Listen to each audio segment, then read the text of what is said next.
Petro wanaketi katika viti 12, wanahukumu kabila 12 za wana wa Israeli. Wapi huko? Ulimwengu mpya. Wapi? Mbinguni mpya. Kwa hiyo kumbe mbinguni wanafunzi wa Yesu nao watafanyaje? Watahukumu. Sasa shida nini? Unaona, naweza muda ilikuwa ni wangu. Sawa, malizia. Muda ni wangu. Malizia hizo mbili. Anataka nimueleweshe kwamba ili andiko liko sahihi. Unalielewa mbaya. Ujambo mtazamaji wetu, ni siku nyingine tena tukiwa katika kuendelea kutafuta njia ya kuifikia pepo au njia ya kupata uzima wa milele.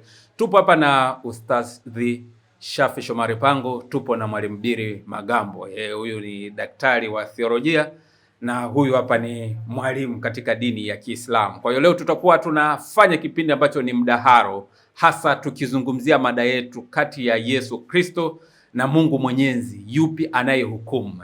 Kati ya Yesu Kristo na Mungu Mwenyezi, yupi anayehukumu? Kwa hiyo karibuni sana walimu wangu, mtaanza kwanza kwa kujitambulisha, kuwasalimia watazamaji, alafu moja kwa moja tutaanza. Mada yetu itakuwa ni kwa ufupi sana. Tutakifanya hiki kipindi kwa dakika 15 za mwanzo kama kupeleka mada, alafu dakika 5 za summary, alafu tutakuwa na jumla ya dakika 16 za maswali, yani dakika 8, 5 ya kujibu, 3 ya kuuliza, na kurudia kwake mpaka tunapata dakika 16 mpaka mwisho kabisa. Kwa hiyo karibuni sana. Mwalimu, tutaanza kujitambulisha na kuwasalimia watazamaji, utampa mwalimu wenzio, alafu tutaanza moja kwa moja kipindi. Asante. Shalom wapendwa katika Kristo, ninyi ambao mko mbali na karibu. Ni Dr. Pasteur Missionnaire Bili Magambo Kazuba kutoka Kongo DRC, Lubumbashi. Asante. Asalamu alaykum wa rahmatullahi wa barakatuh.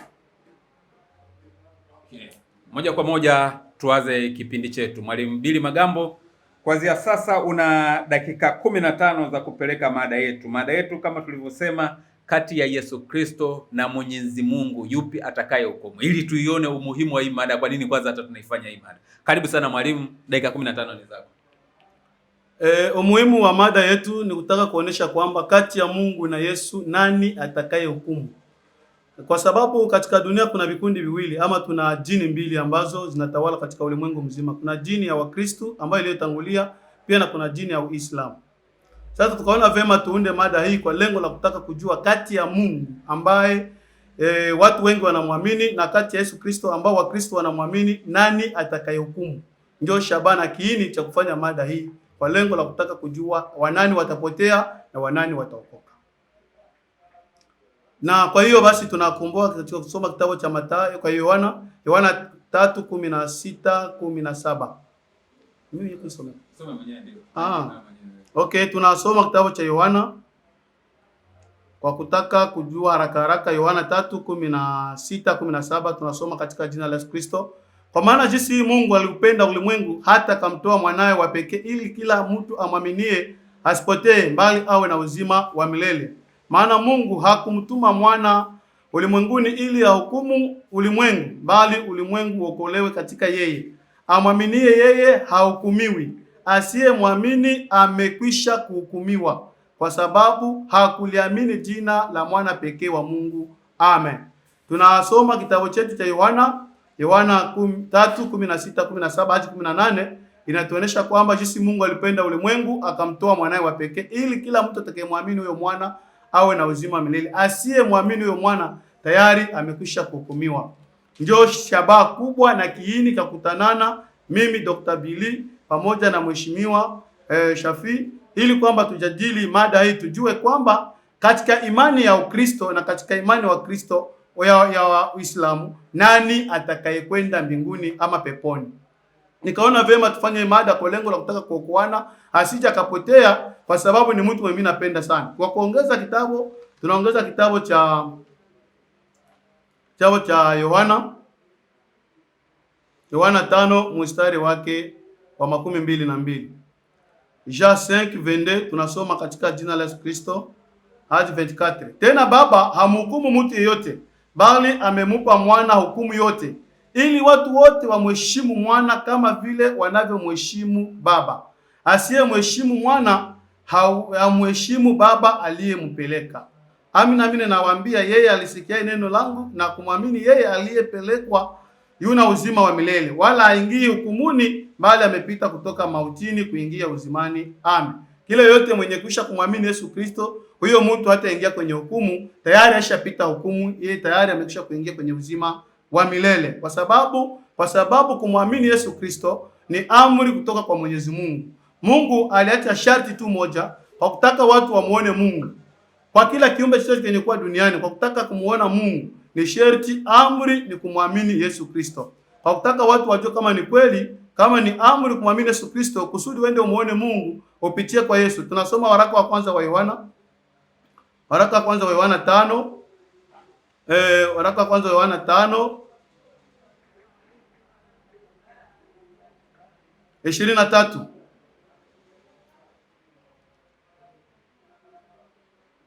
Waraka wa kwanza wa Yohana 5:23 tunasoma katika jina la Yesu Kristo.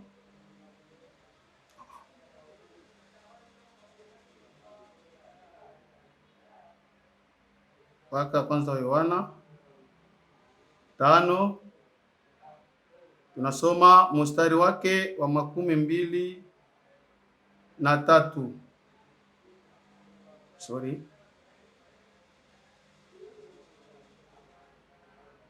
Kwa kutaka kujua kama kweli kitabu cha Yohana kinatuonesha kwamba kumwamini Yesu Kristo ni amri kusudi mtu afikie kumuona Mungu, ni waraka wa kwanza wa Yohana 3:23. Tunasoma katika jina la Yesu Kristo. Na hii ndio amri yake, kwamba tuliamini jina la mwana wake Yesu Kristo na kupendana sisi kwa sisi kama alivyotupa amri. Kama amri kwa mtu awaye yote, kwa kiumbe chochote kenye kuwa duniani, mtu awaye yote mwanatafuta kwenda kumuona Mungu ama kuingia katika uzima wa milele, amri ya kwanza ni kumwamini Yesu Kristo. Na ikiwako mtu hata muamini Yesu Kristo, hakuna uzima wa milele, huyo mtu tayari amekwisha kuhukumiwa. Mtu awaye yote, ninarudilia, mtu awaye yote atakayekufa hakumwamini Yesu Kristo, huyo mtu tayari amekwisha kuhukumiwa. Yeye akikufa na kuzikwa ni kwenda jehanamu. Na kwa mtu ambaye anataka kwenda kumuona Mungu, ni sharti aamini Yesu Kristo, kufuatana na kitabu cha Yohana, waraka kwanza Yohana 3:23 nasema, na hii ndiyo amri yake ya kwamba tuliamini jina la mwana wake Yesu Kristo na kupendana sisi kwa sisi kama alivyotupa amri. Kumbe kumuona Mungu ni amri, ni kuamini nani? Jina la Yesu Kristo. Tukiongeza hapo kitabu cha waraka wa kwanza wa Yohana 5, waraka wa kwanza wa Yohana 5 udogo yake 10 tunasoma katika jina la Yesu Kristo. Waraka wa kwanza wa Yohana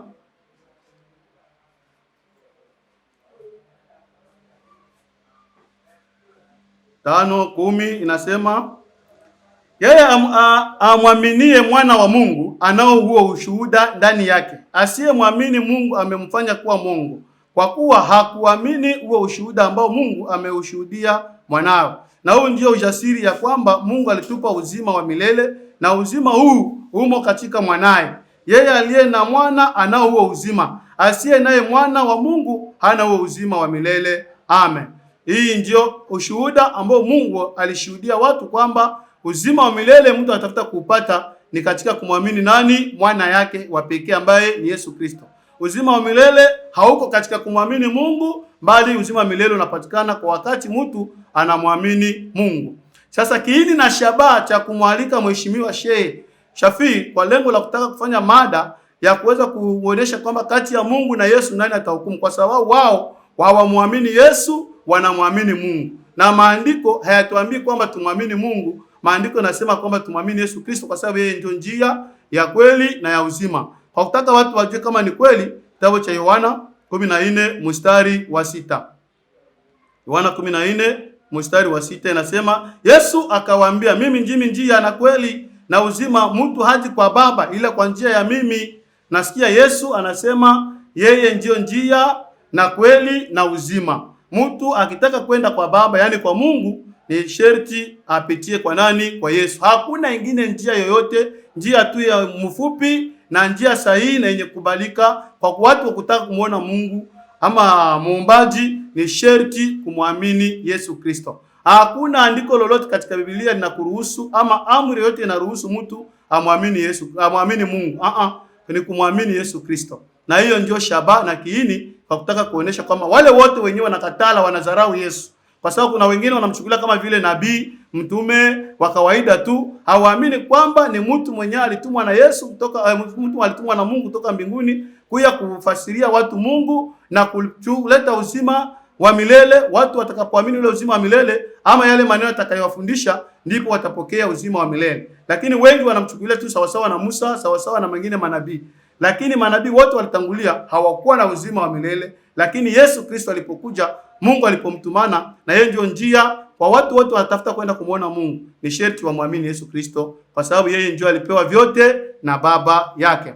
Kwa kutaka mjue kama ni kweli Yesu alikabidhiwa vitu vyote na Baba yake, tunasoma katika kitabu cha Mathayo 25:27. Tunasoma katika jina la Yesu Kristo, kitabu cha Mathayo 27:25 inasema,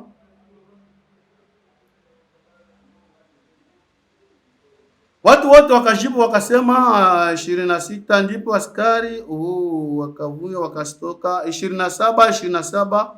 Mathayo 25:27. Mathayo 25:27. Mathayo 25:27.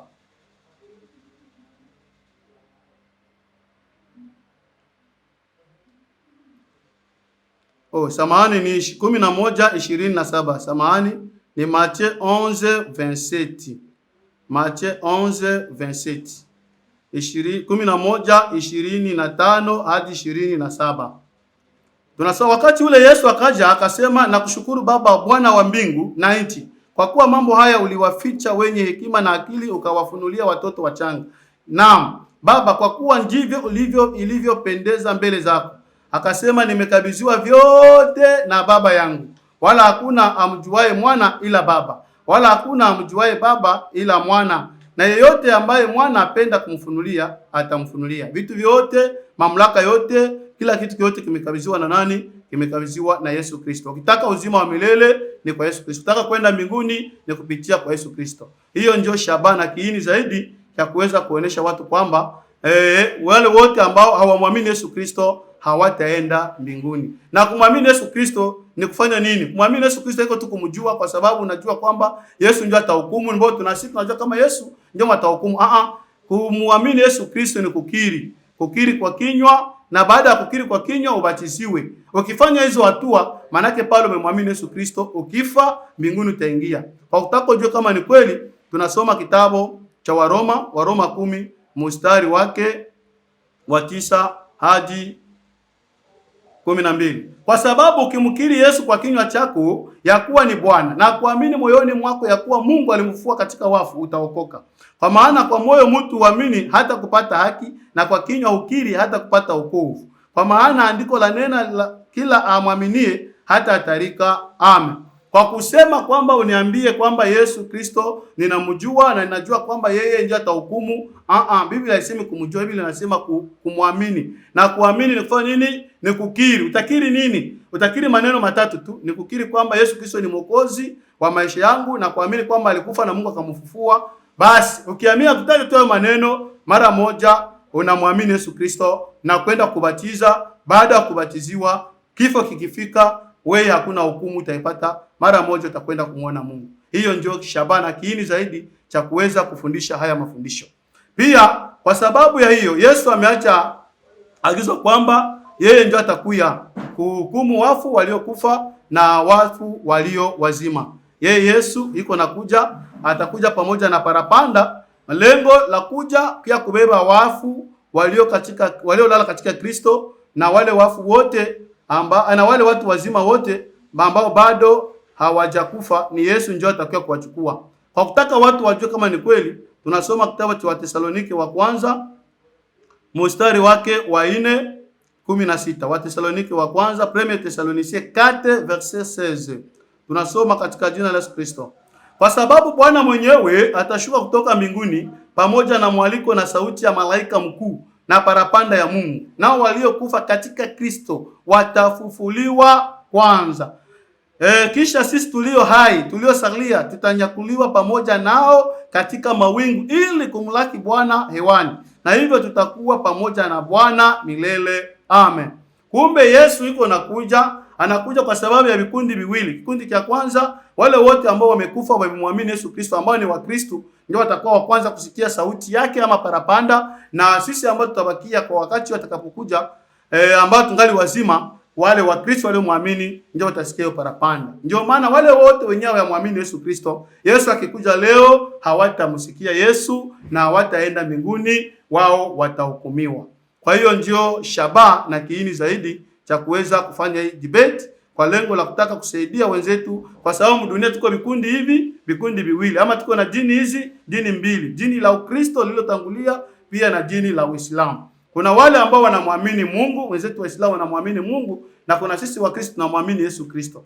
Ndio tukaona tufanye hivyo kwa kusudi, kwa kusaidiana. Hatuwezi penda wenzetu wapotee, tunaweza penda wenzetu nao tushiriki siku moja, tukua na karamu pamoja na Kristo kule kumbingu. Ndio maana tuamua kwamba tufanye debate kati ya Yesu ambaye mimi ninaamini na kati na Mungu ambaye wenzetu wanaamini, nani atakayefanya hukumu. Tunakuta kwamba Mungu alimpatia Yesu vitu vyote, hukumu zote ni yeye ndiye atakayehukumu watu wenye kuwa hai na watu wenye kisha kufa, ambao walikufa katika Kristo na waliokufa katika na wangali hai, wao ndio watafufuliwa kwanza.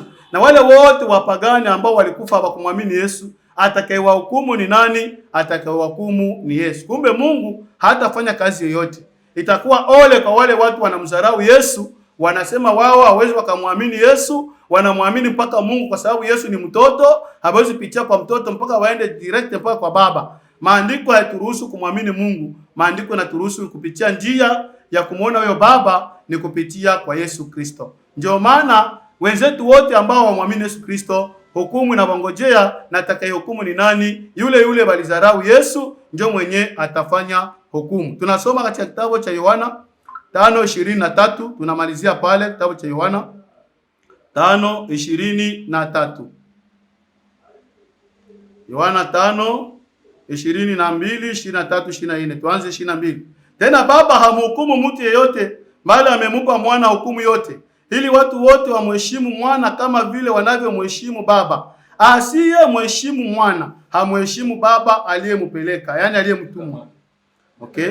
Amina nawaambia, yeye alisikia neno langu na kumwamini yeye aliyenipeleka yuna uzima wa milele, wala haingii hukumuni, bali amepita kutoka mautini kuingia uzimani. Amen. Hili ni andiko ambalo linaonesha kwamba kwa wale wote wenyewe wanakuwa wanamdharau Yesu, wanasema wao hawezi muamini Yesu mpaka wamwamini Mungu, na Mungu hata hukumu yote ameipatia Yesu. Itakuwa ole kwa wale wenzetu, kwa sababu ule mwenye mnadharau ndio mwenye atafanya hukumu. Nafikiri kupitia machache, Yesu awabariki wapendwa. Amen.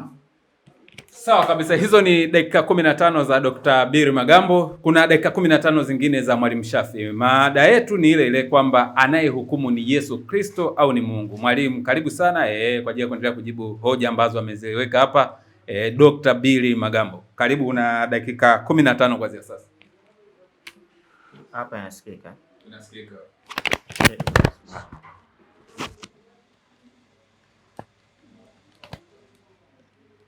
Mbona mpongo unaanza kuloga mbaki? Mpongo kwa kucha. Haya. Usina neno. Assalamu alaikum wa rahmatullahi wa barakatuh.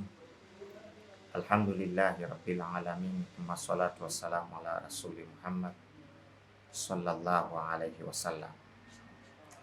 Kwanza mimi nimefurahi huyu bwana kutaka kuzungumza na mimi, lakini niseme kwamba mimi si size yake kuzungumza na mimi, ila kwa sababu dini ndo imenifanya niseme, na ndio maana natakiwa kusema. Cha kwanza, mada aliyoichagua, lakini ndani yake anachomeka mada nyingine ambazo hazihusiani katika mada tuliyoitaka tuiseme. Sasa mimi huko nilishatokaga zamani sana, nataka tukiambizana jambo tuzungumze lile jambo ambalo tumekubaliana kulisema. Mada iliyoko kati ya Mungu na Yesu, nani hakimu? Sasa msemaji akapita upate uzima wa milele mpaka umwamini Yesu, Hakuna andiko katika Biblia linalosema kwamba ukimwamini Mungu utapata uzima wa milele.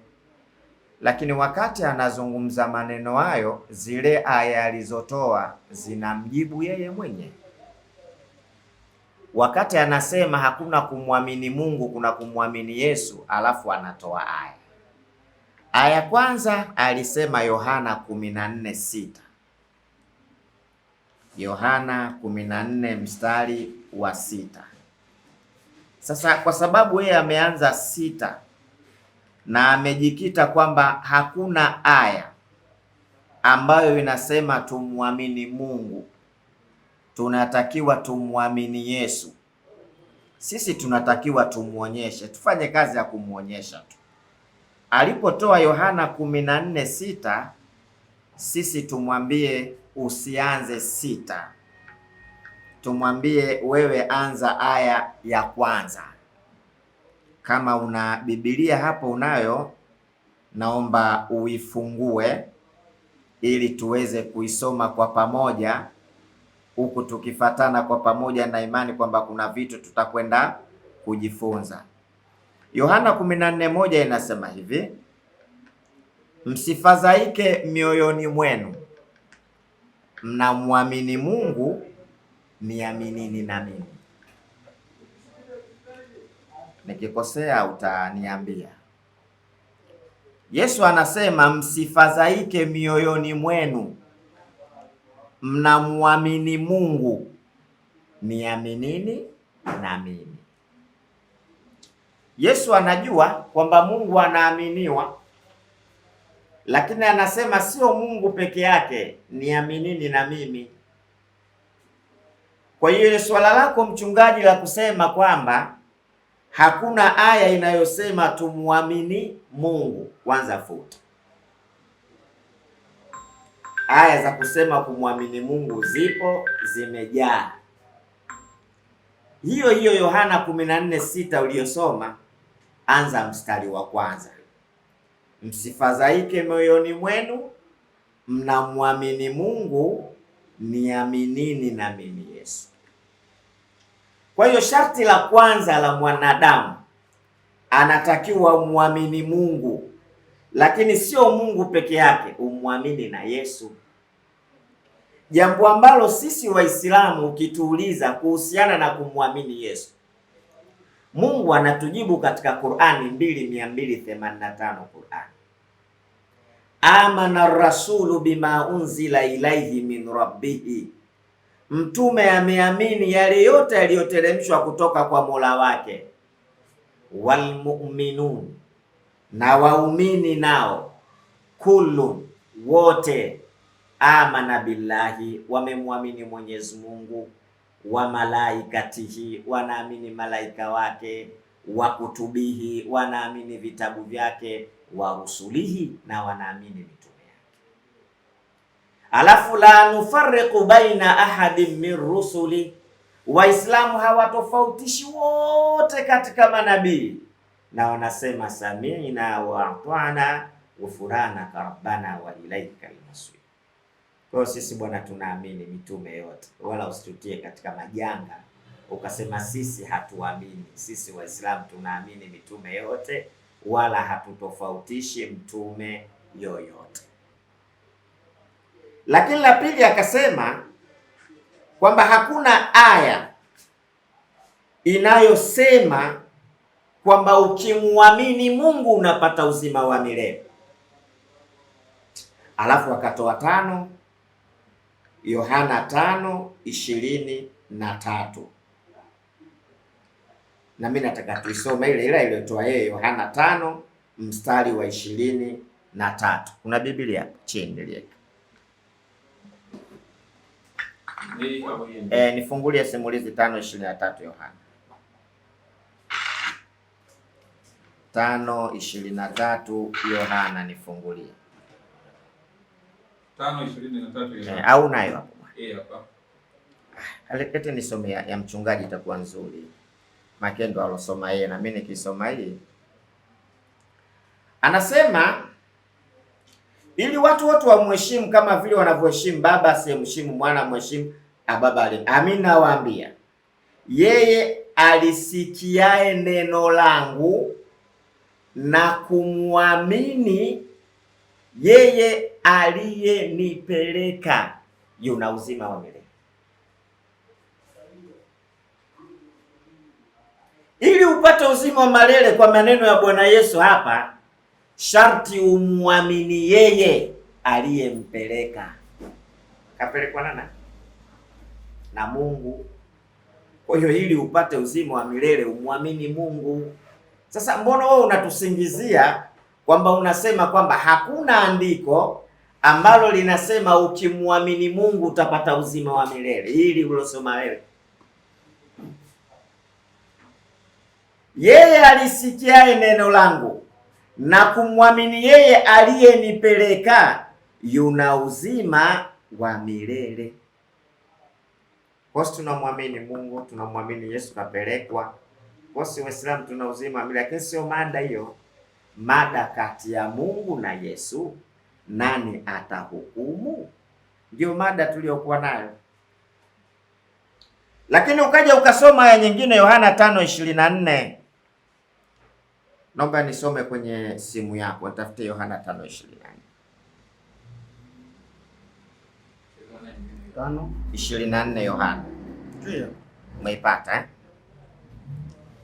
ndio ile ile. Amina, yeye alisikana na kumwamini alipeleka yuna uzima wa milele. Hivi katika kile ulichokisoma nadhani nitakuwa nimekimaliza. Kwa sababu shida ilikuwa unataka kujua kwamba je, kuna aya yoyote katika Biblia inayosema kwamba tukimwamini Mungu tunapata uzima wa milele? Uzima wa milele unapatikana kwa kumwamini Mungu kwa mujibu wa Yohana 5:23 mpaka 24. Lakini Waislamu si uzima wa milele, Yesu alishatufundisha na kufuata huko kwa sababu ulienda. Katika Yohana 17:3 Yesu anasema, na uzima wa milele ndio huu, wakujue wewe Mungu wa pekee na wa kweli, na Yesu Kristo uliyemtuma. Ili upate uzima wa milele kwa mafundisho ya Biblia ya Bwana Yesu, anasema na uzima wa milele ndio huu, wakujue wewe Mungu wa pekee na wa kweli, na Yesu Kristo uliyemtuma. Tunapata Bwana Kongo uzima wa milele, tunakubali Yesu katumwa. Mungu anasema wa rasulan ila bani Israeli katika 3:49, na atamfanya mtume kwa wana wa Israeli. Ukisoma Mathayo 15:24 Yesu anasema sikutumwa ila kwa kondoo waliopotea wa nyumba ya Israeli. Lakini alitoa Yohana 3:16. Funulie mchungaji, mimi napenda kutumia simu yako. Yohana 3:16 ambayo uliitoa wewe. Yohana 3:16. Nataka tuisome, kuna jambo zito ndani yake tunataka. Mimi nitatoa yale maandiko uliyotoa wewe. 3:16 akaisoma hivi: kwa maana jinsi Mungu aliupenda ulimwengu hata akamtoa mwanawe wa pekee, ili kila mtu amwaminie asipotee bali awe na uzima wa milele. Mimi najibu sasa swali lako. Yesu anasema maana Mungu hakumtuma mwana ulimwenguni ili ahukumu ulimwengu, bali ulimwengu uokolewe na yeye. Hii uliacha hakumtuma mwana ili afanyeje? Ahukumu ulimwengu, isipokuwa ulimwengu uokolewe na yeye. Nzuri sana. Ukisoma siku nyingine uimalize kidogo, lile jawabu ambalo unalouliza unalipata pale chini.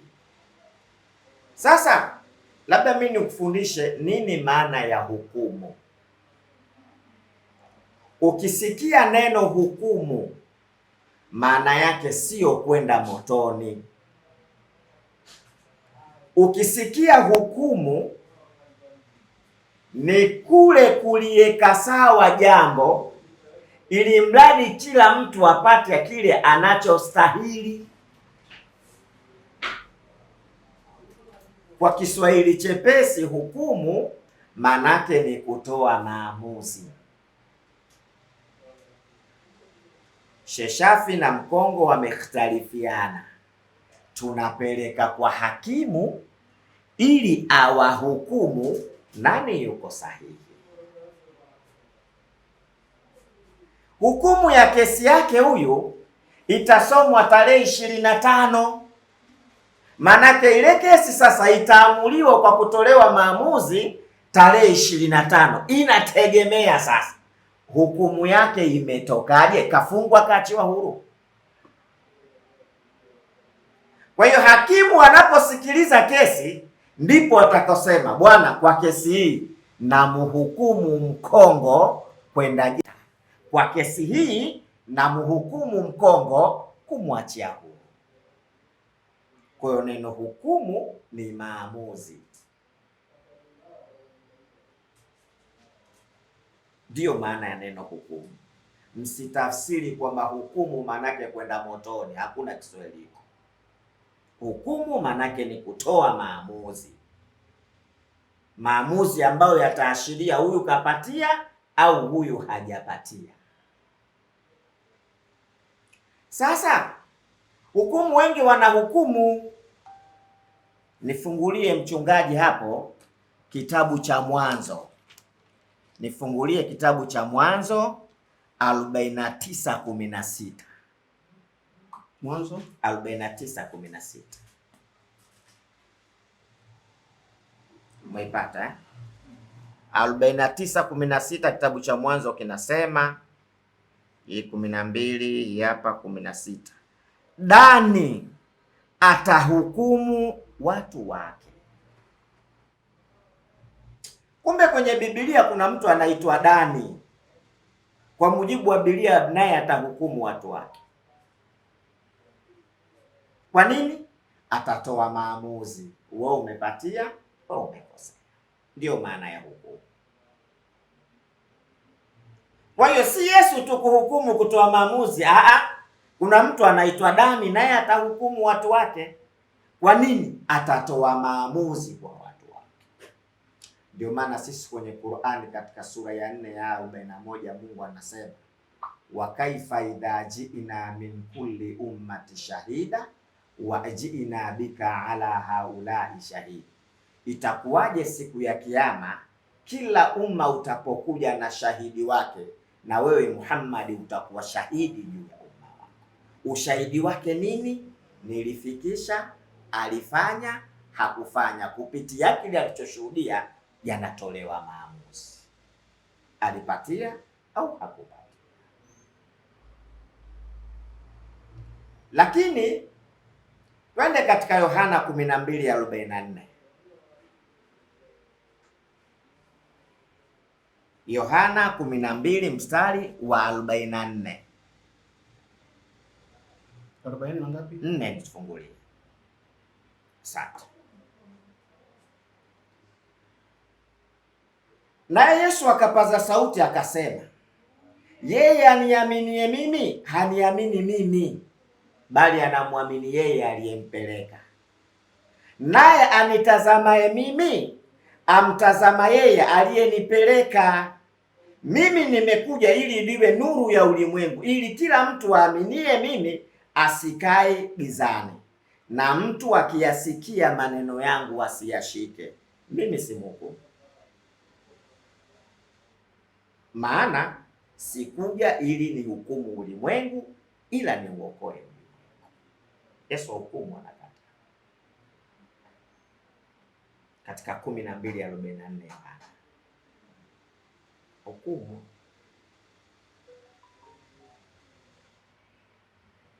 Mchungaji, bwana mimi unanifurahisha sana. Yaani wakati unaanza kuzungumza mimi nilikuwa naona kwamba utazungumza dube kubwa. Yesu anakataa hukumu. Sasa nikufungia haya maneno kwa Zaburi ya 56. Zaburi ya 56. Zaburi 56. Zaburi 56. Haya, hii hapa. Na mbingu zitatangaza haki yake, kwa maana Mungu ndiye aliye hakimu. Hii Zaburi ya 56. mbingu zitatangaza utukufu wake, kwa maana Mungu ndiye hakimu. Sasa ibishie hiyo aya kwenye Biblia. Mungu anasema yeye ndio atahukumu, na wewe unasema Yesu ndio atahukumu. Kati ya Mungu na Yesu nani kasema kweli? Sawa kabisa, ni dakika 15 za Ustadh Shafi. Kwa hiyo tunaendelea hapa na Mwalimu Billy Magambo. Kwa dakika 5 nataka summary ya hiyo mada yako ambayo umeifanya. Kwa hiyo na dakika 15 zingine za kuendelea dakika 5 zingine za kuendelea kuifanya hii mada. Karibu sana Mwalimu Billy Magambo. Asante sana, ninashukuru kwa kuweza kunipatia dakika ngapi? 5. Yes. Mwezi dakika 5 nitakwenda kukanusha maneno matatu wala manne ambayo nimeona katika mafundisho yake. Alisoma kitabu cha Yohana 14 mstari wa kwanza, akionyesha watu kwamba andiko hilo linashuhudia kwamba watu wamwamini Mungu. Nataka kusema kwamba hapana, Yesu alikuta Wayahudi wako wanamwamini Mungu. Ndipo akawaambia, mnamwamini Mungu, mniamini na mimi, kwa sababu mimi ndio nimetumwa naye. Ndio maana nilipenda kurudia ile andiko tangu leo ujue kwamba Yesu alikuta Wayahudi wako wanamwamini Mungu na walikuwa wanamwamini Mungu kimakosa. Ndio sasa yeye kati alikuja akamwambia, huyo Mungu mnaamini ndio alinitumana mie ndio mniamini. Kama mnamwamini Mungu, mnaamini mimi. Kuna andiko lingine anasema kwamba wanaamini mitume yote. Mmoja anasema kwamba Qur'ani na wao wenyewe Waislamu wanaamini mitume yote. Neno kuamini, hapana, kuna Muislamu awaye yote ambaye anamwamini mtume awaye yote. Kuamini iko tofauti na kujua ama na kusamini mtu. Kisi mnamwamini Mtume Muhammad na kisi mnamwamini Yesu iko tofauti. Kama kisi sisi tunamwamini Yesu na kisi mnamwamini Mtume Muhammad iko tofauti. Sisi tunamwamini Yesu Kristo kwa kukiri kwa kinywa. Kama kweli unamwamini Mtume Yesu kama naye ni mtume wa mwalitumwa na Mungu, basi nani kakuhubiria kusudi ufikie kwa wakati ya kuamini? Unasema unamwamini, niliandika hapa, anasema kwamba Biblia yao Qur'ani inawaambia kwamba wanaamini mitume wote. Na yeye anamwamini miongoni mwa mitume Yesu yuko ndani, naye anamwamini Yesu. Kama kweli unamwamini Yesu, nani kakuhubiria injili ya Yesu kusudi ufikie kuamini? Na kuamini kuko masharti. Masharti ya kuamini ni kukiri kwa kinywa. Kitabu cha Waroma 10 mstari wa 9, atakayekiri kwa kinywa chake ya kwamba Yesu Kristo ni Bwana na Mwokozi wa maisha yangu, na kuamini kwamba alikufa na Mungu akamfufua katika wafu, hiyo ndio kuamini. Na baada hapo kuamini, kubatizwa. Kama ulifanya hizo hatua kweli, itakubali kwamba kweli naye alimwamini Yesu Kristo. Neno la kama vile msingi wa debate yetu kuhusu neno kuhukumu. Ameonyesha kuhukumu kwamba kuhukumu sio kwamba kwenda jehanamu. Hukumu yetu tunazungumzia inalenga mwisho wa dunia, mwisho wa maisha ya mwanadamu. Kwa sababu kitabu cha Yohana 3:16 nasema, kwa maana jinsi Mungu alipenda ulimwengu hata akamtoa mwanae wa pekee ili atakayemwamini asipotee bali awe na uzima wa milele. Kwa maana Mungu hakumtuma mwanae ili ahukumu ulimwengu bali kuokoa ulimwengu. Asiyemwamini amekwisha kuhukumiwa. Tupasome pale kusudi paelewe mzee. 16. Kwa maana jinsi Mungu aliupenda ulimwengu hata katoa mwanae wa pekee ili kila mtu amwaminie asipotee bali awe na uzima wa milele. Maana Mungu hakumtuma mwana ulimwenguni ili ahukumu ulimwengu bali ulimwengu uokolewe katika yeye. Amwaminie yeye hahukumiwi. Asiyemwamini amekwisha kuhukumiwa kwa sababu hakuliamini jina la mwana pekee wa Mungu.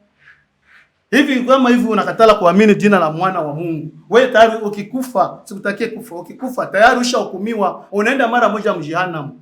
Watu wako mjehanamu, wale wetu walikufa jana wapagani wanaenda jehanamu. Kwa sababu gani? Hawamwamini Yesu Kristo.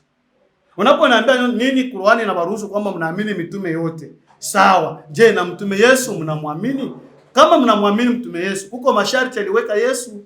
Kwa kumwamini Yesu ni kukiri kwa kinywa ya kwamba Mungu alimtuma na alikufa na Mungu akamfufua, na kumwamini kama Yesu ndio mwokozi wa maisha yako. Ukasema tu hayo maneno na kubatizwa kwenye maji mengi. Pale nitaamini kwamba kumbe Waislamu nao wanamwamini Yesu. Na hukumu ya ambayo Yesu atakapofanya hamtaingia ndani. Kitabu cha Wakorintho wa kwanza 5 kutaka kumuonesha kama hukumu yetu tunazungumzia. Hukumu hii yenye bako nafanya kidunia ya kwenda kuserikali kutafuta hukumu. Hukumu yetu tunazungumzia ya Yesu ni hii ambayo inapatikana katika Wakorintho wa kwanza, Wakorintho wa pili Wakorintho wa pili 5 mstari wa 10. Njoo hukumu yetu tunazungumzia ambayo baada ya kumaliza kifo utakwenda kuhukumiwa na nani? Eske Mungu ndiye atakuhukumu ama Yesu? Ni Wakorintho wa pili 5 mstari wake wa 10. Kwa maana imetupasa sisi sote kudhihirishwa mbele ya kiti cha hukumu cha Kristo, ili kila mtu apokee ishara ya mambo aliyotenda kwa mwili kadiri alivyotenda, kwani mema au mabaya. Hukumu ilikuwa nazungumzia, hatuhukumu hukumu ya kidunia. Nimeiba simu yako kisha unanishtaki kwa serikali, mhakimu wa serikali ananihukumu kifungo cha maisha. Hatuzungumzie hiyo hukumu, kwa sababu Biblia inazungumza hukumu ya kiroho, na hukumu ya kiroho baada ya kumaliza maisha ya kimwili, tutakapokufa, kwa sababu tunavaa kifo. Tutakapokufa, nani atatuhukumu? Ni ule Mungu uliamini ama ni huyo Yesu ambaye mimi ninaamini? Tunakuta kwamba watu wote watakutanana. Kitabu cha Wakorintho wa pili 5:10 inaonekana, kwa maana nini? Imetupasa sisi sote kudhihirishwa mbele ya kiti cha hukumu cha Kristo, ili kila mtu apokee ishara ya mambo aliyotenda kwa mwili kadiri alivyotenda, kwamba ni mema au mabaya. Matendo yote ya mwili yenye ulitenda hapa kwa dunia ndio itakupatia njia ya kwenda aidha jehanamu aidha kuingia kwenye uzima wa milele. Na hiyo matendo, hata kama umetenda matendo mema, lakini kama kumwamini Yesu Kristo, wewe ni kwenda tu jehanamu. Ndio hukumu yetu tunazungumzia. Ameniatia question ama niatia swali ya kitabu cha Zaburi 15 mstari wa 6. Anasema inasema kama Mungu ndio hakimu. Kitabu cha Zaburi, kama mtasamee, kwa hiyo dakika moja na bakia nisome na nimupe jibu. Zaburi Psaume 50 verset 6. Tunasoma Psaume 50 verset 6, inasema na mbingu zitatangaza haki yake, kwa maana Mungu ndiye aliyehukumu, aliye hakimu. Mungu ndiye aliye hakimu. Hii ni agano la kale. Kwa hiyo wakati Yesu alikuwa bado hajakuja, Mungu alikuwa yampatia Yesu mamlaka yote, alikuwa yampatia hukumu yote. Ndio maana Mungu zamani alikuwa na hukumu. Ndio maana wakati wana wa Israeli walitoka Misri kufika mjango, wakauawa wakakufa, aliyewahukumu ni nani? Ni Mungu. Hukumu tuko nazungumzia hii ya baada ya kufa, maana kuna wekwa kiti cha hukumu, na atakayekalia kiti cha hukumu ni Yesu Kristo. Wakorintho wa pili 5 mstari wa 10. Asante. Okay, tunashukuru sana. Ni dakika 5 hizo zingine za Mwalimu Billy Magambo. Tunarudi tena kwa dakika 5 kwa Sheikh Shafi Shomari Pango. Karibu sana. Asalamu alaykum wa rahmatullahi wa barakatuh. Bado mwalimu anachokizungumza hakijui, na atakuwa mwalimu wa kwanza kuwafurahisha Wakristo au kuwachukiza Wakristo, kusema kwamba haitajiki kuamini wa Mungu, anahitajika kuamini wa Yesu. Na nilipotoa Yohana 14:1, Yesu anasema msifadhaike mioyoni mwenu, mnamwamini Mungu, niaminini na mimi. Akasema alikuwa na wajibu wa Wayahudi, japokuwa hajatoa ushahidi kwamba pale alikuwa anaongea na Wayahudi, lakini bado ameshikilia msimamo wake kwamba hakuna andiko linalothibitisha kwamba ukimwamini Mungu unapata uzima wa milele. Narudia tena andiko alilotoa yeye, liandike vizuri hilo andiko, Yohana 5:24, iandike vizuri. Amin, amin. Yesu anasema amin, amin nawaambia. Nasoma taratibu sana. Amin, amin nawaambia, yeye alisikiaye neno langu na kumwamini yeye aliyenipeleka yuna uzima wa milele. Ili upate uzima wa milele, sharti moja, kumwamini aliyempeleka Yesu. Vipi unasema hakuna hiyo? Kwamba Yesu ndio anatakiwa aaminiwe ndio unapata uzima wa milele. Narudia Yohana 5:24. Sikilize. Amin, amin nawaambia, yeye alisikiaye neno langu na kumwamini yeye aliyenipeleka yuna uzima wa milele. Ili upate uzima wa milele, sharti umwamini aliyempeleka Yesu. Wewe unasemaje hilo andiko hapo? Lakini cha pili, ukarudi katika nilipokuambia Zaburi ya 56 kwamba Mungu ndiye hakimu. Ukisikia neno ndiye hakimu, maana yake yeye ndiyo kazi yake anytime kuhukumu, iwe sio akhera, iwe duniani, iwe siku ya kiyama, yeye ndiyo anafanya kazi ya kuhukumu, kwa maana yeye ndiye hakimu, siku zote anakuwa. Lakini ukasema Waislamu nyie muamini Yesu, si tunamwamini, ila wewe unashindwa kutofautisha kuamini na kufuata. Kuamini maana yake ni kukubali kwamba huyu alitumwa kwa wana wa Israeli, si tunaamini hilo. ila kumfuata, wenye haki ya kumfuata ni wana wa Israeli, pale katika Mathayo 15:24 aliposema sikutumwa ila kwa kondoo waliopotea wa nyumba ya Israeli. Kwa mfano, sisi leo tunaamini Kenya kuna rais, tunaamini kabisa yule ni rais wa Kenya, ila hatumfati kwa sababu, au tunaamini Museveni ni rais wa Uganda, lakini hatumfati Museveni kwa sababu hayupo katika mamlaka yetu. Isipokuwa Tanzania tunaongozwa na Mama Samia, tunaamini yeye rais na tunamfuata kwa sababu yupo katika himaya yetu. Tofautisha baina ya kuamini na kufuata. Kuamini, tunaamini kweli yule ni mtume, lakini aliyetumwa kwa wana wa Israeli, lakini wanaostahili kumfuata ni wana wa Israeli. Kama tunavyoamini Museveni ni rais wa Uganda, wanaostahili kufata ni watu wa Uganda, ila sisi tunaamini na kumfuata Mama Samia kwa sababu ndio rais wa Tanzania. Kwa hiyo vitu viwili lazima utofautishe katika maongezi. Lakini cha pili ukasema kwamba Yesu ndio atakuja kuhukumu siku ya Kiyama. Kwani kuhukumu kuna faida gani? Mimi nimekuambia kuhukumu manake kutoa maamuzi. Soma Yohana 5:30. Yesu anasema mimi siwezi kufanya neno mwenyewe, kama nisikiavyo ndivyo ni hukumuvyo, na hukumu yangu ni haki, kwa sababu siyafati mapenzi yangu mimi mwenyewe, bali nafata mapenzi ya yule aliyenipeleka. Kumbe hata huku kuhukumu kwake huku atoi katika nafsi yake. Mungu ndo anamwambia fanya hivi, fanya hivi, fanya hivi, fanya hivi. Hukumu hiyo hata Muhammad Hakimu 4:65 Qur'ani, wala usijipe shida. Na hapa kwa haki ya Mola wako, watu hawa hawawi wenye kuamini kweli kweli mpaka wakufanye wewe ndiye hakimu wao. Hukumu ni jambo simple, kwa sababu jambo hili hata Muhammad anapohukumu anaambiwa na nani? Na Mungu hukumu.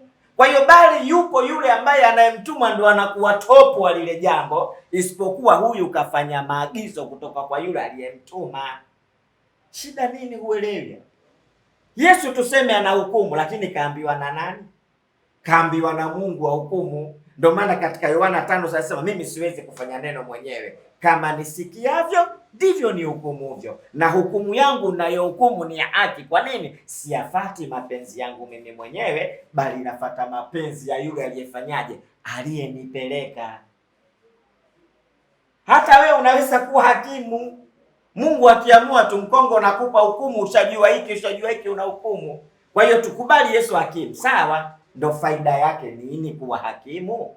Yaani kule kuhukumu kwa Yesu faida yake nini? Hakuna faida, kwa sababu yeye atatoa maamuzi ambayo kaambiwa na Mungu ayatoe hayo maamuzi. Kwa hiyo nikufundishe, lisikupe shida neno hukumu. Hata leo tuna mahakimu hapa ambao wao wanahukumu kwa kufuata kanuni na sheria na katiba zilivyoandikwa. Kwa hiyo Yesu akishakuwa hakimu, nini faida yake ya kuwa yeye hakimu? Tunajifunza nini kupitia faida yake kuwa hakimu? 56 Zaburi, kwa maana Mungu ndiye hakimu. Ikiwa Mungu anasema yeye ndiyo hakimu na wewe unasema Yesu ndiyo hakimu, Mungu na Yesu tumkubali nani? Sawa.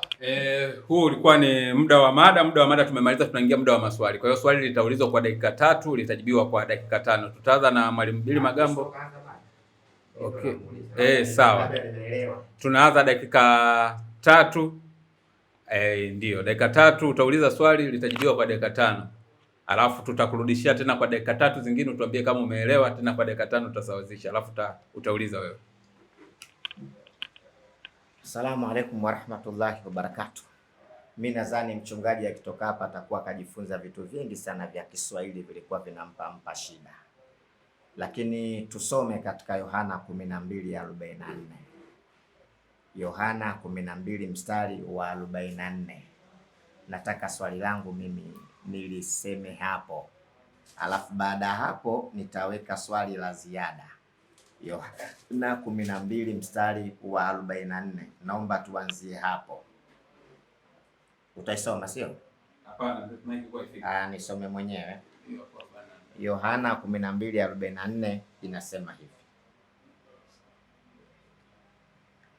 41:44 anasema, naye Yesu akapaza sauti akasema. Hii 44 simulizi 12:44 kitabu cha Yohana. Yeye akapaza sauti akisema, yeye aniaminie mimi haniamini mimi, bali yeye aliyenipeleka. Naye anitazamaye mimi hanitazami mimi, bali yeye alinipeleka. Mimi nimekuja ili iwe nuru ya ulimwengu, ili kila mtu aniaminie asikae gizani. Na mtu akiasikia maneno yangu asiyashike, mimi simhukumu, maana sikuja ili nihukumu ulimwengu, ila niuokoe ulimwengu. Yeye aniaminie mimi, asiyekubali maneno yangu, anaye amhukumie. Neno hilo lilolinena ndilo litalomhukumu siku ya mwisho. Yesu anasema neno lake alilolinena ndilo litalomhukumu siku ya mwisho. Hili neno la Yesu limetoka kwa nani? Sawa, karibu Mwalimu Magambo, kwa dakika 5 utajibu swali. Asante sana. Ameniuliza swali, anasema kwamba Yesu hata hukumu, bali neno lake ndio litahukumu kwa wale wenye hawakuliamini neno lake. Hilo neno lake lilitoka kwa nani? Tulisema kwamba Mungu aliupenda ulimwengu hata kamtoa mwanae wa pekee ili kila atakayemwamini asipotee. Maneno yote Yesu alikuwa nayo alipewa na Mungu. Mungu ndio akamupatia. Nawaza jibu liko hapa katika kitabu cha Yohana 3:16. Maneno yote Yesu hakuwa na maneno yake peke yake. Yesu ni mtumishi wa Mungu. Ametumwa na Mungu kuja kuokoa ulimwengu.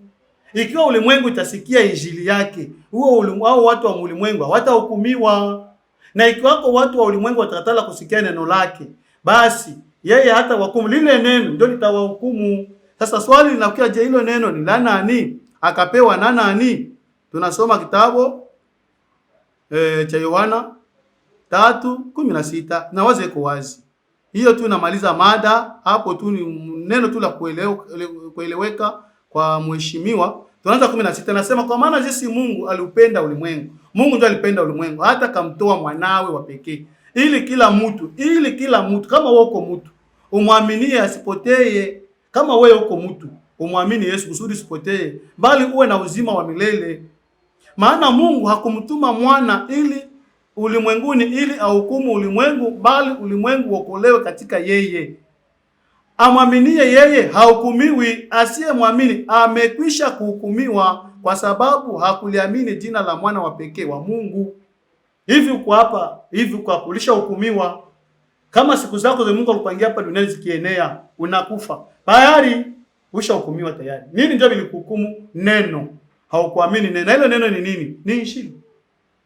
Ni injili alipewa na nani? Alipewa na Mungu. Na waza najibia swali lake. Aliniuliza hilo neno lenye Yesu hata hukumu. Wenyewe litahukumu ni nini? Ni neno. Neno la nani? La Mungu. Nani kampatia Yesu neno? Mungu ndiye alimpatia. Ndio maana tulisoma kama amekabidhiwa vitu vyote mbinguni na baba yake. Na waza kwenye kuko tofauti kati ya mimi na wewe. Wewe unamdharau Yesu, mimi ninamwamini Yesu. Wewe unakatala kumwamini Yesu, unamwamini Mungu. Na wakati Mungu amepanga administration yake anaipatia Yesu kwa kutaka kuja kwangu mie Mungu. Upitie kwa Yesu ndio njia. Na njia ya Yesu ni nini? Ni kuamini injili yake. Ndio maana nasema nendeni mfanye watu kuwa wanafunzi wangu mkiwabatiza kwa jina la Baba na Mwana na Roho Mtakatifu. Kama wewe unakatala kuamini ile injili na kubatiziwa, basi ile injili itakuhukumu kwa sababu ile injili haiko ya Yesu, ni ya Mungu kamupa Yesu. Sawa, sio kama nimejibu. Na kitabu kwa kumalizia, kitabu cha Wakorinto wa pili 5:10. Na neno lingine ningelisema, alisema neno kuhukumu. Neno kuhukumu haiko kuhukumu ya kidunia. Hukumu tuko nazungumzia baada ya matendo yako. Matendo yako yenye unafanya hapa kudunia. Matendo yako unafanya hapa kudunia ndio itakufanya wewe uhukumiwe. Hatuko nasema hukumu hii unaiba telefoni unaenda kwa hakimu hapa, serikali wanakuhukumu maisha ya kifungo. Serikali hana uwezo wa kutupa jehanamu. Serikali iko na uwezo wa kukuua, lakini hana uwezo wa kutupa kwenye jehanamu, kwenye moto. Hasa tuko nazungumzia hukumu itakupelekea wewe kwenye moto. Ndio hukumu tuko nazungumzia mzee. Ndio hukumu tuko nazungumzia. Kama nimekuja kutoka Kongo ni kwa sababu ya kuya kukuokoa. Tayari umetumikia Uislamu sana, inabidi sasa wakati wa kuamini Yesu Kristo batizwe, kusudi siku zitakapoenea ukifa usiende mumoto, nafsi yako isiende mumoto, kwa sababu roho yako itoka kwa Mungu imurudilie Mungu. Hukumu tuko nazungumzia ni hukumu hii ya siku za mwisho. Ndio maana kitabu kinasema, kwa maana imetupasa sisi sote kudhihirishwa mbele ya kiti cha hukumu cha Kristo, ili kila mtu apokee ishara ya mambo aliyotenda kwa mwili, kadiri alivyotenda, kwamba ni mema au mabaya. Yale matendo ya mwili yenye ulitenda hapa kudunia, wakati unavala mwili, ulisharatika, uliiba, ulitukana, ulizarau watu, ulikatala kuamini Injili, kisha kifo kinafika. Sasa utajikuta siku hiyo utasimama mbele ya kiti cha hukumu cha Kristo. Mungu hatakuwa, kwa sababu Mungu amempatia Kristo ile kazi ya kuhukumu. Ijapokuwa unasema kwamba kitabu cha Zaburi 15 mstari wa 6 nasema Yesu, Mungu ndio hakimu. Mungu ni hakimu, lakini amepatia Yesu afanye ile kazi. Ndio maana kuko kiti cha hukumu na atakayekikalia ni Kristo, na watu wote watajikuta. Wakorintho wa 2:5 mstari wa 10, kwa maana imetupasa sisi sote kudhihirishwa mbele ya kiti cha hukumu cha Kristo, ili kila mtu kila mtu apokee ishara ya mambo aliyotenda kwa mwili, kadiri alivyotenda, kwamba ni mema au mabaya. Nawaza ninajibia. Kama sikujibia, unaweza ukaniuliza lingine swali. Sawa, Stars shafi, karibu tena kwa dakika 3. Asante sana. Bado huyu bwana mimi hajanielewa. Yesu anasema kwamba neno ndilo litalomhukumu. Nikakuuliza neno hilo ni la nani? Ukanijibu neno hilo ni la Mungu. Sasa kama neno ndilo linalohukumu na neno la Mungu, huoni kwamba Mungu ndiye anayehukumu? Lakini swali B nakuuliza, 14:24 Yohana. Asiyenipenda yeye hayashiki maneno yangu, na neno mnalolisikia sio langu, ila ni lake yeye Mungu aliyenipeleka. Hili neno litakalo hukumu, Yesu anasema sio la kwake, ila ni la Mungu aliyempeleka. Swali, je, B, unakubali lile neno la Mungu lile ambalo kapewa Yesu ndilo linalo hukumu wala sio Yesu? Asante. Sawa, dakika 5 tena Mwalimu Dili Magambo, karibu. Asante sana. Ninawaza tuisha fasiria, hata turudilie katika kitabu hicho cha Yohana kusudi labda nielewe. Nawaza mjadala umeshaisha na ashaona faiblesse yake, ashaona kosa lake kupitia hii tu haya ya Yohana 12:44. Yes, 44. Jean 12 verset 44 inasema, na Yesu akapaza sauti yake akasema, yeye aniaminie mimi, haniamini mimi, bali yeye aliyenipeleka, yani aliyemtuma. Naye anitazamaye mimi amtazama yeye aliyenituma. Mimi nimekuja ili niwe nuru ya ulimwengu, ili kila mtu aniaminie mimi asikae gizani. Na mtu akiyasikia maneno yangu asiyashike, mimi simhukumu, maana sikuja ili nihukumu ulimwengu, ila niuokoe ulimwengu.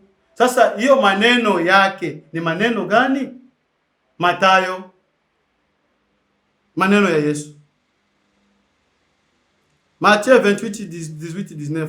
Mathayo 18:19. Yesu akaja kwao akasema nao akawaambia, nimepewa mamlaka yote mbinguni na duniani. Basi enendeni mkawafanye mataifa yote kuwa wanafunzi wangu, mkiwabatiza kwa jina la Baba na la Mwana na la Roho Mtakatifu, na kuwafundisha kuyashika yote niliyowaamuru ninyi. Na tazama, nipo pamoja nanyi hadi siku zote, hata ukamilifu wa adari. Maneno yatakayohukumu ni hii ambayo Yesu aliatia watu, mwende mfanye watu kuwa wanafunzi. Ikiwa wewe na sasa nimekuja kutoka Kongo na kuletea Injili, uiamini. Kama unakatala kuamini Injili, basi mimi nimenawa nafsi yako kienda jehanamu. Sina shida tena, mimi nisha tulipa transport yangu, nikuja hapo na kuletea Injili, unakatala kuamini Injili. Na hii Injili ni ya nani? Sio ya Yesu.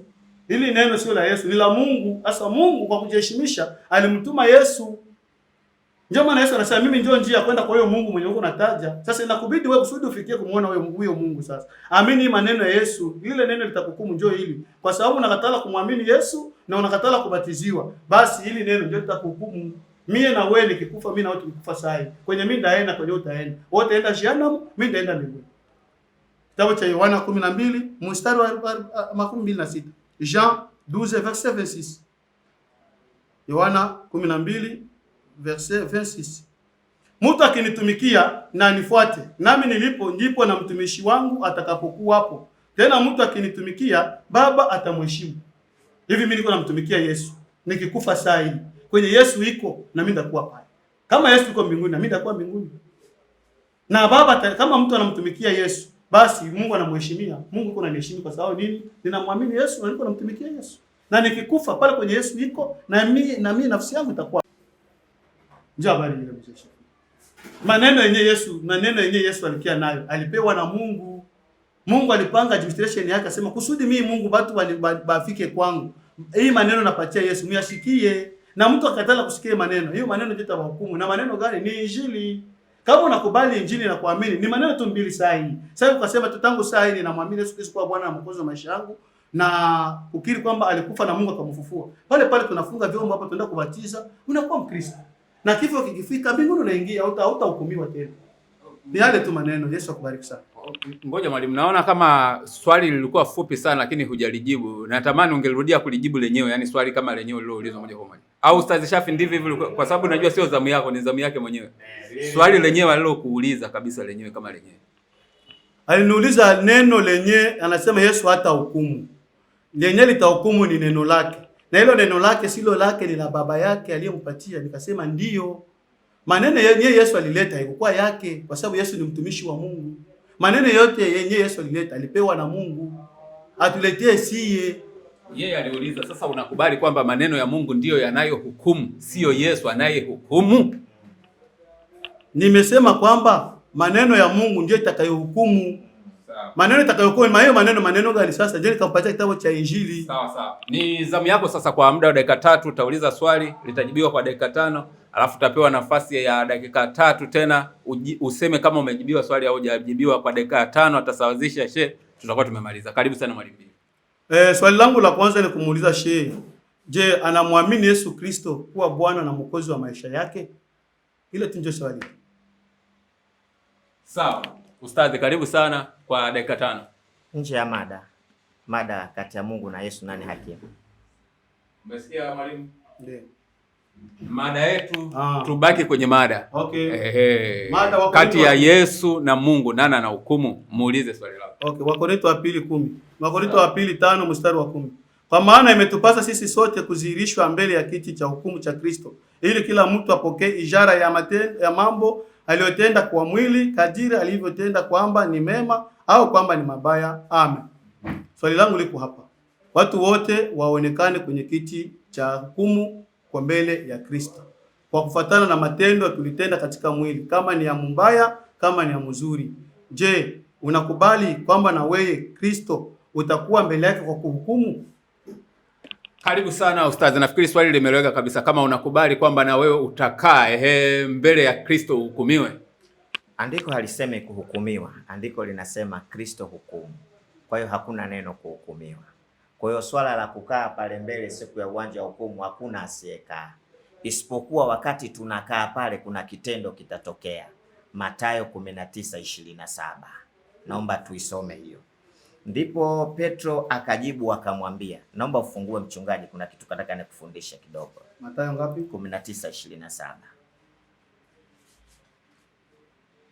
Fungua 19:27. 27. Ngoja mchungaji afungue tayari. Ndipo Petro akajibu akamwambia Bwana Yesu, tazama, sisi tumeacha vyote tukakufuata, tutapata nini basi? Petro anataka kujua kwa Bwana Yesu, kashatumika sana. Yesu akawaambia, amin amin nawaambia ya kwamba ninyi mlionifuata mimi katika ulimwengu mpya mbinguni, atakapoketi mwanadamu katika kiti cha utukufu wake, ninyi nanyi mtaketi katika viti 12, mkiwahukumu kabila 12 za Israeli. Kumbe wanafunzi wa Yesu nao wanafanya. Ni swali? Nasema tu wanahukumu. Sio Yesu peke yake hiyo siku unayosema ya mkusanyiko. Hata wanafunzi wa Yesu kwa mujibu wa Biblia Mathayo 19:27 wanahukumu. Petro mjanja alitaka kujua tunapata nini basi? Sio tunakufuata huku si hatupati chochote. Ndo akamwambia ninyi katika ulimwengu mpya atakapoketi mwanadamu katika kiti cha utukufu wake, nini nyani mtaketi katika viti 12 mkiwahukumu kabila 12 za wana wa Israeli. Kwa hiyo swala la kutoa maamuzi hata Yesu anawapa wanafunzi watoe maamuzi. Ndio maana nakwambia faida yake nini kwa yeye kuleta hukumu. Kumbe hukumu yenyewe anahukumu kwa neno, na hilo neno sio la kwake, neno hilo linatoka kwa Mungu. Kwa hiyo kuhukumu sio Yesu, hata wanafunzi wa Yesu wapata hukumu. Kwa hiyo sio tija kwamba mtu kuleta hukumu. Tija anayehukumu anakuwa nani? Ndio tija, tulifaa tuzungumza hivyo. Lakini kuhukumu hao wanafunzi wa Yesu watahukumu. Ndio maana mimi nakwambia Zaburi ya 56 Mungu anasema ndiye hakimu, kwa maana Mungu ndiyo atakayetoa maamuzi. Mimi nadhani nimejibu swali lake kwa ufupi. Sawa, Ustadhi kashajibu swali lake. Bado una dakika 3 zingine mwalimu za kuuliza swali na kusema kama umejibiwa swali lako au hujajibiwa au kuna kitu unataka kuongezea kwa dakika 3. Kwa hizo dakika 3 nitaka kumjibia shehe kwamba hayanijibia swali langu, kwa sababu nimemuonesha kwamba kuna aina mbili za hukumu. Kuna hukumu ya kimwili na kuna hukumu isiyokuwa ya kimwili. Ile isiyokuwa ya kimwili ndio tuko nazungumzia. Ile isiyokuwa ya kimwili ni ya wapi? Ile sio wote ambao wafu na walio hai watasimama mbele ya kiti cha hukumu na kuhukumiwa na kutupa kwenye ziwa la moto. Labda tuongeze kitabu cha Ufunuo, labda ndio aelewe vizuri. Hukumu tuko nazungumzia kati ya Mungu na Yesu, nani atahukumu watu? Sio hukumu ya kusema Yesu uliiba simu tunakukatia miaka 1000. Hukumu baada ya kufa na ungali hai. Yesu akikuja saa hii ukwenda kwenye ziwa la moto. Kusudi ufikirie kufika mauti ya pili. Ufunuo 20:13 ama 12 hadi 15. Nikawaona wafu wakubwa kwa wadogo wamesimama mbele ya hicho kiti cha enzi, na vitabu vikafunguliwa, na kitabu kingine kikafunguliwa ambacho ni kitabu cha uzima, na hao wafu wakahukumiwa katika mambo hayo yaliyoandikwa katika vile vitabu sawasawa na matendo yao. Bahari ikawatoa wafu waliokuwa ndani mwao, na mauti na kuzimu zikawatoa wafu waliokuwa ndani mwao ndani yake, wakahukumiwa kila mtu kwa kadiri ya matendo yake. Mauti na kuzimu zikatupwa katika lile ziwa la moto. Hii ndio mauti ya pili, yaani hilo ziwa la moto. Na iwapo mtu yeyote hakuonekana ameandikwa katika kitabu cha uzima, alitupwa katika lile ziwa la moto. Ndio maana Wakorintho wa pili 5:10, wafu na walio hai wote watasimama mbele ya kiti cha Kristo na kuhukumiwa. Nikajenga swali, je, na wewe utakuwa mbele ya kiti cha Kristo kwa kuhukumiwa? Kwa sababu Kristo atakaa kwenye kiti cha hukumu, kuhukumu wafu na walio hai na kuwatupa kwenye ziwa la moto kadiri ya matendo yao. Swali langu ndio hili, kama na wewe utaonekana mbale watu wenye kuwa hai ama wenye kufa watashinda mbele ya Yesu Kristo kwa kuhukumiwa, ndiyo wala hapana? Ile uliyasikia majibu yake kabla sijamrudisha ana dakika 5. Uliyasikia majibu yake, alikujibu nini ulipomuuliza hilo swali? Yeye alijibu, alisema kwamba Yesu hatahukumu, ni neno lake ndio litahukumu. Si kama nielewa vizuri. Ngoja arudie tena majibu. Sawa mwalimu, swali limerudiwa tena. Je, na wewe utakaa mbele ya Kristo uhukumiwe? Naomba irudie hiyo aya iliyosoma, inasema Kristo atahukumu. Arudie kwanza. Wakorintho wa pili. Sasa. Wakorintho wa pili 5:10. Kwa maana imetupasa sisi sote kudhihirishwa mbele ya kiti cha hukumu cha Kristo, ili kila mtu apokee ijara utaonje na Kiswahili ya mambo aliyotenda kwa mwili, kadiri alivyotenda, kwamba ni mema au mabaya. Kwa maana imetupasa sisi sote kudhihirishwa mbele ya kiti cha hukumu cha Kristo, ili kila mtu apokee ijara ya mambo aliyotenda kwa mwili, kadiri alivyotenda, kwamba ni mema au mabaya. Asante. Sasa hiyo aya haisemi kwamba Yesu atahukumu, inazungumzia kuna kiti cha hukumu cha nani? Cha Kristo. Kipo kiti chake cha hukumu cha Kristo Yesu, lakini haijanizungumzia kwamba yeye atahukumu. Na ndio maana nikakwambia hiyo sio shida, nikakupa 19:27 Mathayo. Ifunue tena Mbona hii huipiti au ngumu? Mimi nakupa dakika, nikimaliza hapa simulizi mpe dakika zangu. Natumia dakika 2 afu 3 mpe ajibu ya. Mathayo ngapi? 19:27. Ndipo Petro akajibu akamwambia Yesu, tazama, sisi tumeacha vyote tukakufuata, tutapata nini basi? Sawa. Yesu akamwambia, amin nawaambia kwamba ninyi mlionifuata mimi katika ulimwengu mpya, sawa, atakapoketi mwanadamu katika kiti chake cha utukufu wake, iko kitu nakisema atakiketi, kisha ninyi mtaketi katika viti 12 mkiwahukumu kabila 12 za Waisraeli. Yesu upo kwenye kiti chake cha hukumu, lakini wanafunzi wanahukumu kabila 12 za wana wa Israeli. Nataka dakika zangu mimi zimebaki ngapi? 3. Nakupa wewe 3. Pita hii hapa. Sawa, malizia. Sawa, asante sana shehe kwa kunipa nafasi. Hii hukumu ambayo Petro, Yesu akawaambia, amina nawaambia ya kwamba nyinyi mlionifuata mimi katika ulimwengu mpya mtakapoketi mwana wa Adamu katika kiti cha utukufu, hapana cha hukumu, cha utukufu wake, ninyi nanyi mtaketi katika viti 12 mkiwahukumu kabila 12 za wana wa kabila 12 za wana wa Israeli. Hapa ni kutaka kuonesha kwamba ulimwengu mpya ambao unasemeka, yaani mbingu mpya na dunia mpya, kati ya hukumu ya kuketi kwenye kiti cha hukumu kuhukumu wafu waliokufa na walio hai, itakayotangulia ni kuhukumu kwanza wafu waliokuwa hai na wafu waliokufa katika dhambi, na waliokuwa hai watahukumiwa kwanza. Baada ya kuhukumiwa ndio kuteremke mbingu mpya na dunia mpya. Mule mbingu mpya sasa ndio mtakuwa sasa kiti cha utukufu cha Kristo. Kitabu cha Ufunuo 22 mstari wa 4. Ndio. Subiri, usizidishe maneno mchungaji. Rudia tena. Yesu akawaambia, yes. Amina nawaambia ya kwamba anza Petro kwanza. 27. Ndipo Petro akajibu akawaambia. Petro anajibu anawaambia, tazama sisi tumeacha vyote tukakufuata, tutapata nini basi? Hapo tuko duniani, sawa? Duniani hapo. Tunakubaliana na duniani. Tuko sambamba kabisa. Petro anataka kujua tutapata. Nini maana tutapata, tunapata, tulipata? Ndio. Tutapata wakati ujao. Ndio. Wakati gani unazungumziwa huo? Endelea. Yesu akawaambia, amini nawaambia ya kwamba nyinyi mlionifuata mimi katika ulimwengu mpya. Sawa. Anasema ninyi mlionifuata mimi. Ndio. Alafu anazungumzia huko katika ulimwengu mpya. Ulimwengu mpya wapi? Mbingu mpya. Tuendelee. Ndio. Atakapoketi mwana wa Adamu katika kiti cha utukufu wake. Asante. Kumbe Yesu katika ulimwengu mpya anaketi katika kiti cha utukufu. Kwa hiyo Yesu kule mbinguni ana kiti cha utukufu. Sawa? Maliza.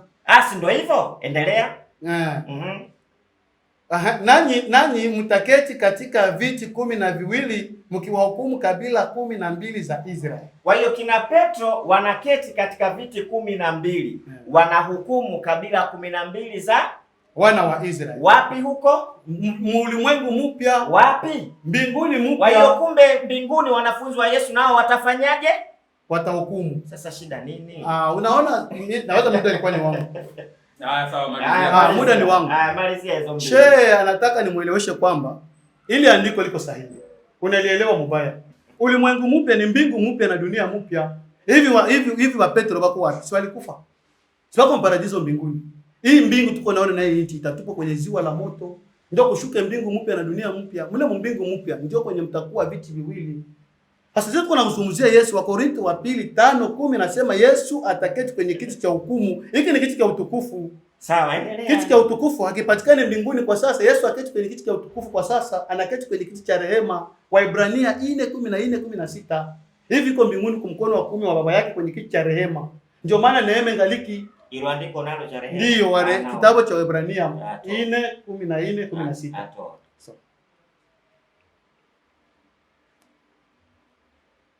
Hébreux 4:14-16. 4:14. Basi iwapo tunaye kuhani mkuu aliyeingia katika mbingu, Yesu mwana wa Mungu, na tuyashike sana maungamo yetu. 15. kwa kuwa hamna kuhani mkuu asiyeweza kuchukuliana nasi katika mambo yote ya udhaifu, bali yeye alijaribiwa sawasawa na sisi katika mambo yote bila kufanya dhambi. Kaseze basi tukikarima kwa ujasiri ili tupate rehema na kupata neema ya kutusaidia wakati wa mahitaji. Hapo rehema au neema? Neema na rehema ni kitu kimoja tu. Kiti cha neema kiko. Ndio Kristo anaketi kwa mkono wa kuume kwenye kiti cha nini? Cha rehema. Tukikaribie nini? Kiti cha rehema. Cha nani? Cha Kristo. Tulia tena. Basi tukikaribia kiti cha neema kwa ujasiri ili tupewe rehema na tupate neema ya kutusaidia wakati wa mahitaji. Kuna neno Kristo. Kama tungelianza mwanzo la. Ndio ungesikia. Mimi nataka ukiona Kristo TX. Isiwe ndio sababu. Muda ni wangu. Mimi ndio nileta kumuonesha kama kuna kiti cha subiri. Mimi ndio nileta kumuonesha kama kuna kiti cha rehema na kiti cha utukufu. Ngoja nikusaidie mwalimu. Umemwambia mwalimu wenzako hapa kwamba kuna kiti cha rehema ambacho ndicho Yesu anakikalia muda huu tunapoongea. Akasema hebu nionyeshe hicho kiti ambapo Yesu ndo amekikalia, hicho kiti cha rehema ambacho Yesu amekikalia. Umeonyesha hapo andiko, ukasema kipo Waebrania. Haya sasa ndio unamuonyesha, ndio zamu yako hapo umepewa.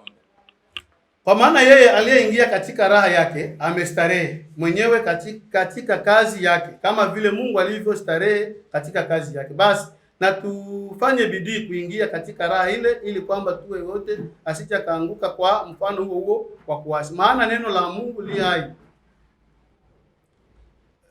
Tunaruka wala hakuna kiumbe kisichokuwa wazi mbele zake, lakini vitu vyote utupu na ufunuliwa machoni pake yeye aliye na mambo yetu.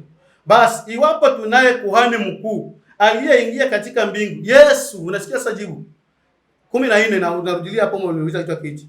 Basi ikiwa tunaye kuhani mkuu aliyeingia katika mbingu, Yesu mwana wa Mungu, na tuyashike sana maungamo yetu, kwa kuwa hamuna kuhani mkuu asiyeweza kuchukuliana nasi katika mambo yetu ya udhaifu, bali yeye alijaribiwa sawasawa na sisi katika mambo yote bila kufanya dhambi. Basi na tukikaribia kiti cha neema kwa ujasiri, tupewe rehema na kupata neema ya kutusaidia wakati wa mahitaji yetu. Inasema na 14. 14. Inasema 14 sasa. Basi iwapo tunaye kuhani mkuu, taratibu. Iwapo tunaye kuhani mkuu aliyeingia katika mbingu, Yesu mwana wa Mungu, tuyashike sana maungamo yetu,